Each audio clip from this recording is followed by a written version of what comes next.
Բերել են այդ ամերիկացուն, ժողովրդին խաբում են, ասում են, այս կանենք, այն կանենք, մոտակա 5 տարին։ Այն գերջան, այդ ես կարամ ասեմ, ժողովուրդ ջան, որ ինձ ընտրեք,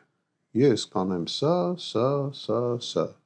դուք պետք է հաշվետվություն տաք։ Կարագը արժեր խանութում 300-350 դրամ, հիմա 800-ից 1000 դրամ։ Հասկանում եք, չէ՞ ինչ եմ ասում։ Սա է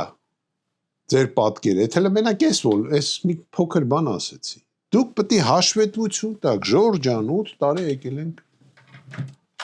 իշխանության։ 8 տարվա մեջ ինչ եք արել։ Հենց ասես, Ղարաբաղն էս տվել։ Շարունակել ենք հետապնդումները, մարդկանց վրա գործ սարքելը։ Բանտարկել ենք եւ բաց ենք թողել այս ընթացքում տնային կալանք եւ այլ։ Ըստ իմ տեղեկությունների, մենակ քաղաքական գործիչներ, տարբեր մակարդակի, մենք ասենք այն